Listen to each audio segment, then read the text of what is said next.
क्योंकि मन की सत्ता से ही शरीर या तो कार्य करता है अथवा कार्य करना बंद कर देता है। इसलिए मात्र विचार मन को संयत करना ही लाभकारी है। बिना विचार के शरीर एक कुत्ते के समान है। यह कथन भगवान गौतम बुद्ध जी का है। नमस्कार दोस्तों, मैं चंद्रशेखर आप सभी का अपने YouTube चैनल एक कहानी में स्वागत करता हूं। दोस्तों, आज हम जानेंगे भगवान गौतम बुद्ध ने अपनी तपस्या का त्याग क्यों किया।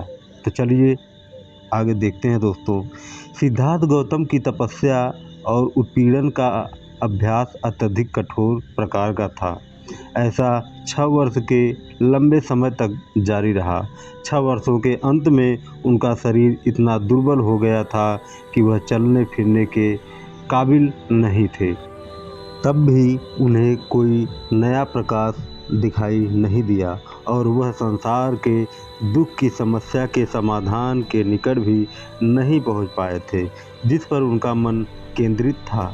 उन्होंने अपने मन में सोचा, यह मनोभाव शून्यता की ओर ले जाने वाला मार्ग नहीं है, न ही प्रज्ञा और न ही मुक्ति का मार्ग है।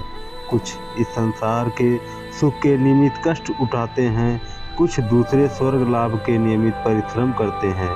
सभी प्राणी आशा में पड़कर और अपने उद्देश्य को न प्राप्त कर सुख को खोजते हुए निश्चित रूप से ही दुख में जा गिरते हैं। क्या मेरे साथ भी कुछ ऐसा ही तो नहीं हुआ है? मैं प्रयास को ही दोषी नहीं देता जिसने आधार को छोड़कर अपना ही अलग उत्तम मार्ग खोज लिया हो।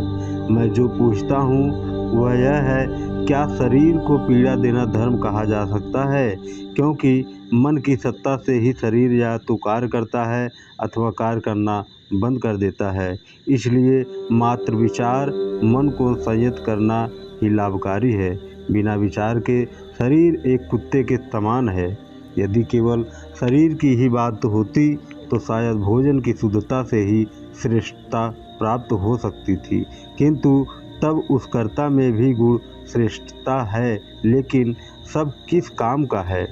ऐसा व्यक्ति नए प्रकाश ज्ञान को प्राप्त नहीं कर सकता जिसका बल जाता रहा हो, जो भूख से निढाल हो, प्यास तथा थका हो, थकावट के कारण जिसका चित्त एकाग्र न होता हो, जो पूर्ण रूप से शांत नहीं है, वह कैसे ऐसे उद्देश्य तक पहुंच सकता है जिसे वह केवल अपने चित्त मन द्वारा ही प्राप्त कर सकता है।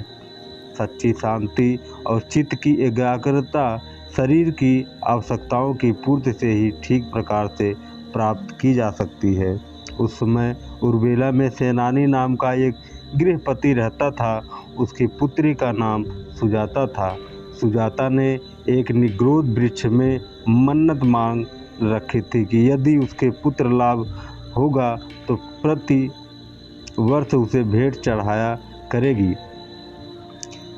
इसकी इच्छा पूर्ण हो चुकी थी, इसलिए उसने अपनी पूर्ण नाम की दासी को पूजा स्थली तैयार करने के लिए भेजा ताकि वह भेंट चढ़ा सके।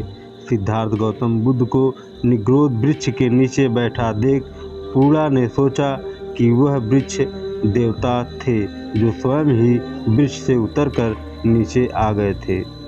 सुजाता आई, उसने अपनी बनाई हुई खीर स्वर्ण पात्र में सिद्धार्थ को अर्पित किया। वह खीर का स्वर्ण पात्र लेकर निरंजना नदी के किनारे गए और सुब्दिति नाम के घाट पर स्नान करके भोजन ग्रहण किया। इस प्रकार उनकी तपस्या की परीक्षण का अंत हुआ। जो 5 परिवारजक सिद्धार्थ गौतम के साथ थे वे उनसे रुष्ट हो गए, क्योंकि उन्होंने तपस्वी तथा स्वपीड़न के जीवन का परित्याग कर दिया था और वे अप्रसन्नता से सिद्धार्थ गौतम को छोड़कर वहां से चले गए।